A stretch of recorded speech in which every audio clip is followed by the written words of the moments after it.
नमस्ते and welcome to Byju's young genius. एक मंच जहां जादूगर आते हैं, लेकिन ये कोई आम जादूगर नहीं है जो टोपी में से खरगोश निकाले। हमारे नन्हे जादूगर उस खरगोश को मार्स तक ले जाने की स्ट्रैटेजी बनाते हैं। हमारे जादूगर ताश के पत्तों के रंग नहीं बदलते, ये आने वाले कल को बदलने की क्षमता रखते हैं और इसलिए इन्हें बायजूस यंग जीनियस कहते हैं। बायजूस यंग जीनियस न्यूज 18 की एक पहल इंडिया को इंडिया के यंग जीनियसेस से मिलवाने की, ताकि उनकी असाधारण काबिलियत से पूरा देश इंस्पायर हो सके।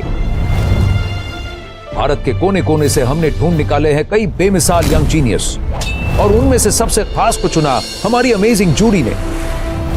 Actor, dancer and politician Hema Malini, national badminton coach Pullela Gopichand, musician Shankar Mahadevan, author Amish Tripathi, Amul CEO doctor Sodhi and director of DRDO Anil Mishra.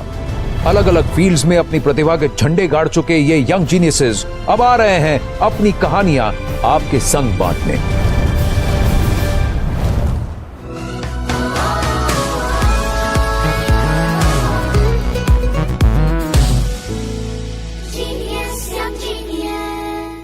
आज की हमारी पहली यंग जीनियस बड़ी तूफानी है। बेखौफ समुद्र की लहरों पर खेलना इनकी निशानी है।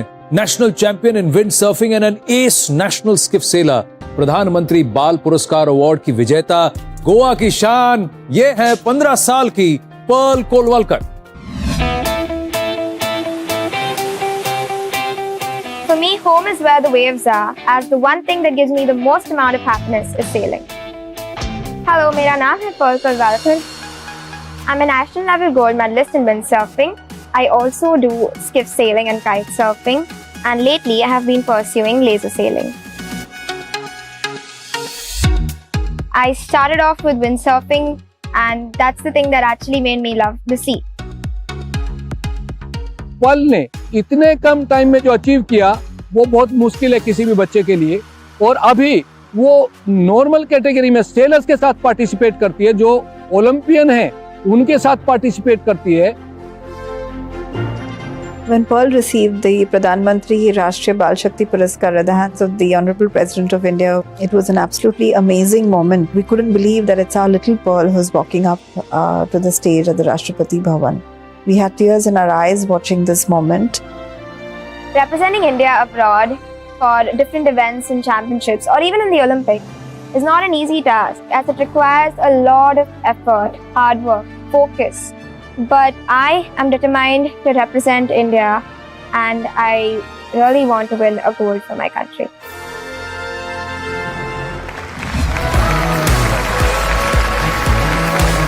Hi Pearl. Hey.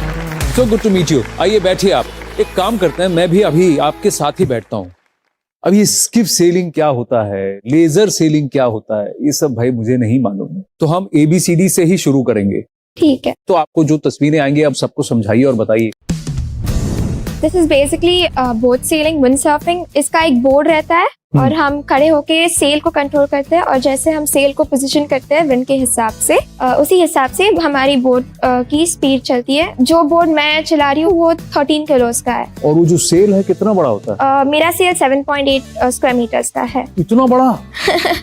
हाँ। तो अब ये स्किफ सेलिंग क्या है? स्किफ सेलिंग ये एक बहुत फास्ट बोट होती है। इसमें 3 सेल्स होते हैं, एक होता है मेन सेल, जिप सेल और एक जेनेका। हाँ। और वो जेनेका जो होता है वो मेन सेल से भी और जिप सेल से भी बहुत बड़ा होता है।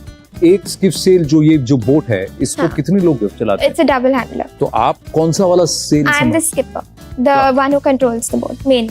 ये तो स्किफ सेलिंग हुआ। हाँ। अब ये क्या है बताइए? ये एक डिंगी है, एक राउंड बोट है, राउंड बॉटम है उसका। ये इजी लगता है लेकिन इतना नहीं है, ये बहुत कैप्साइज होती है। अच्छा, मुझे ये बताइए कि ये सेलिंग की बात कहाँ से आई? गोवा में एक छोटा सा कैंप था 5 दिन का, तो वो विंड सर्फिंग का था। तो that was my first interaction with the sea, और तब मुझे स्विमिंग भी नहीं आती थी और मैं बस ऐसे ही गई थी, समर कैंप है करके। मैं पानी में जाने के लिए बहुत डर रही थी, तो मुझे धक्का मार के मुझे पानी में डाल दिया। हाँ। लेकिन जाने के बाद थोड़ा लगा कि इतना भी डरावना नहीं है। फिर मैं बोट के ऊपर चढ़ गई और सेल उठाया, पता नहीं कैसे लेकिन मुझे बैलेंसिंग आने लगी बोट के ऊपर पहले दिन ही। और मैं एक राउंड मार के आ गई विंडसर्फ के साथ। आप मुझे ये बताइए कि आपने कंपटीशन के बारे में कब सोचा? फर्स्ट मेरा कंपटीशन था विंडसर्फिंग में, वो स्टेट चैंपियनशिप था और इसमें मुझे सिल्वर मिला। ये कब आपने किया स्टेट चैंपियनशिप? 10 साल की थी तब मैं। फिर 11 साल की उम्र में मैं नेवी के एक कैंप में ऐसे ही I just stumbled upon a camp और वो सेलिंग का कैंप था, तो तब से मैं सेलिंग में घुसी हुई हूँ। तब से आप सेलिंग में घुसी हुई हैं? हाँ। और उसमें आप नेशनल चैंपियन भी बन गई। हाँ। प्रधानमंत्री बाल पुरस्कार अवार्ड भी मिल गया। चलिए कुछ तस्वीरें देखें आपकी, आप मुझे बताती रहिए। I will come sit next to you and talk me through these pictures. ये क्या क्या की पिक्चर्स हैं? ये तो प्रधानमंत्री जी के साथ था, हम पीएम हाउस में थे तो उन्होंने हमारा सत्कार किया था। हाँ। अच्छा, अगली तस्वीर देखते हैं। ये तो नेत्रा कमलन करंट हाँ। ओलंपियन के साथ था। इसी सितंबर में उन्होंने गोल्ड लिया था और मैंने सिल्वर, तो उनके साथ सेल करके बहुत अच्छा लगा क्योंकि मुझे बहुत सीखने को मिला उनसे, उनको देखकर। एक्सपीरियंस है ना बहुत। हाँ। और मैं वापस वहां आता हूँ, फिर नेत्रा जी के बारे में बात करते हैं। आप मुझे विस्तार से बताइए, नेत्रा जी से आपने क्या सीखा? उनका जो सेलिंग का टेक्निक है वो बहुत अच्छा है, उनको देखकर बहुत नई चीजें सीखने को मिली। डर नहीं लगा कि इतनी नेशनल लेवल की खिलाड़ी हैं, ओलंपिक्स में जा रही हैं? पानी में जब हम जाते हैं तब हम बाकी बोट्स को बस बोट्स की तरह देखते हैं, हम ऐसे नहीं देखते कि कौन है, ये है, वो है। एक बार पानी में उतर गए तो सब बराबर। हाँ। पर आपका गोल क्या है? आप क्या करना चाहती हैं? मुझे लेजर करना है। तो आपको लगता है एक दिन आप नेत्रा को हरा देंगी? बहुत कोशिश करूंगी। बहुत कोशिश करेंगी? हाँ। ठीक है। एक और व्यक्ति हैं जिन्होंने बहुत कोशिश की, और कोशिश ऐसी की कि मेडल पे मेडल तो लाए ही, अलग अलग प्लेटफॉर्म्स पर ओलंपिक्स में सिल्वर मेडल भी लाए हैं। मिलेगी आप उनसे? हाँ। प्लीज वेलकम 2020 और 2021 लगातार 2 साल रेसलिंग के लिए एशिया चैंपियनशिप में इंडिया को गोल्ड जिताने वाले, टोक्यो ओलंपिक्स में इंडिया को सिल्वर मेडल दिलाने वाले, खेल रत्न अवार्ड से सम्मानित हरियाणा के रवि दाहिया।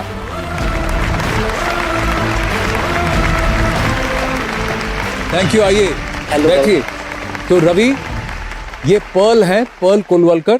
और पर्ल, आप तो इनको जानती हैं, Ravi Dahiya Olympic silver medalist. Excited to meet him? Very. आप तो अखाड़ा में कुश्ती लड़ते हैं, ये समुद्र में कुश्ती लड़ती है लहरों से। इनका ख्वाब है कि पेरिस में भारत के लिए वो सेलिंग करें।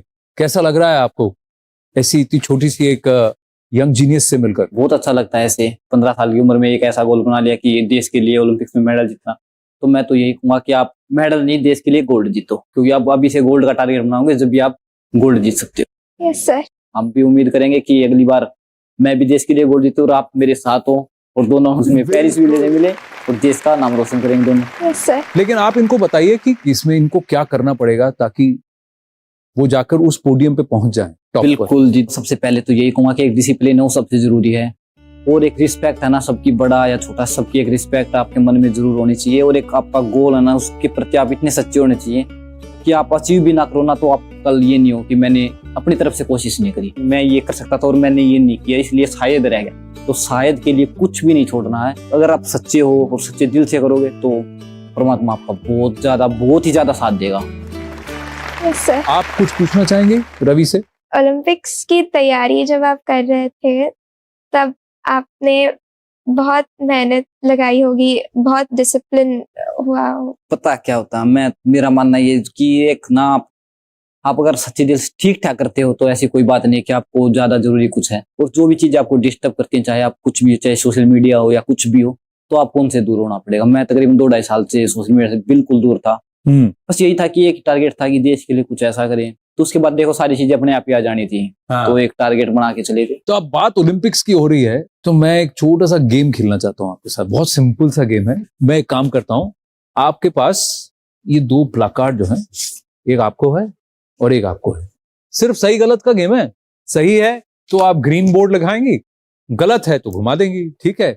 तो पहला सवाल है, ओलंपिक्स का जो लोगो है उसमें कितने रिंग्स हैं? 5।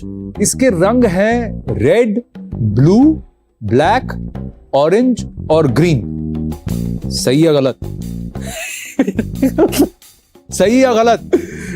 गलती कर दे। गलत है। हाँ।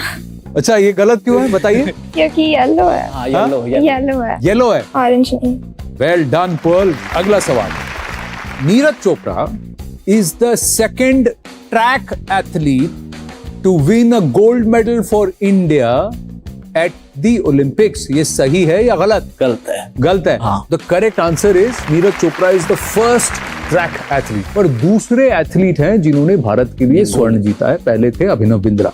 अगला सवाल, इंडियन विमेन्स हॉकी टीम की टोक्यो ओलंपिक्स में कैप्टन रानी रामपाल थी। सही या गलत?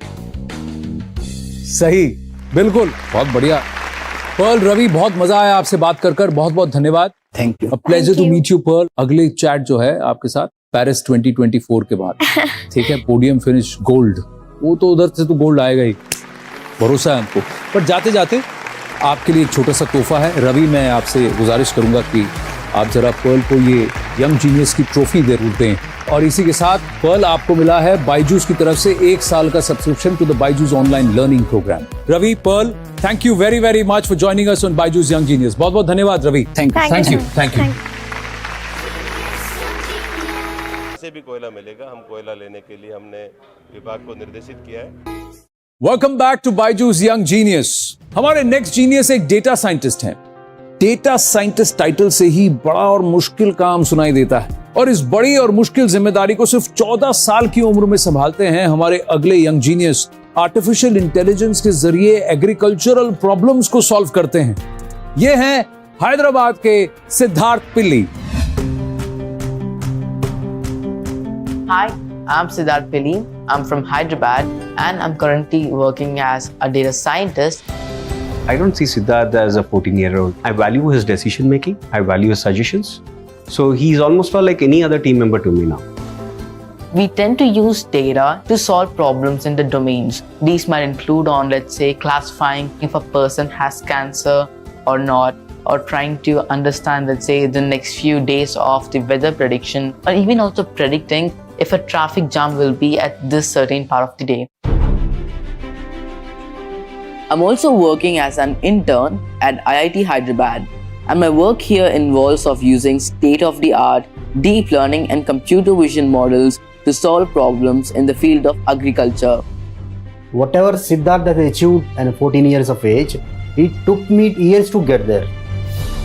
I wish to make an AI someday that will revolutionize the thinking, the practicality of the way we solve things around the world.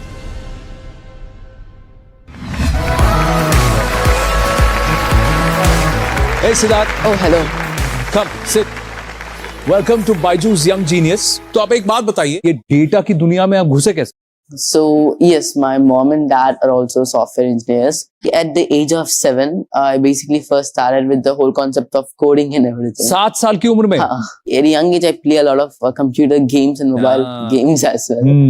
And my dad used to tell me that these computer games and mobile games which I use, they basically have like a backend, an entire script or something that helps them understand that if I do, let's say, a certain task in the game, this is basically what's happening. Did your dad and mom tell you you have to do this, or did you tell them I want to do this? Normally, internet they have like a lot of resources there, so थोड़े websites में जाकर सीखना शुरू किया था.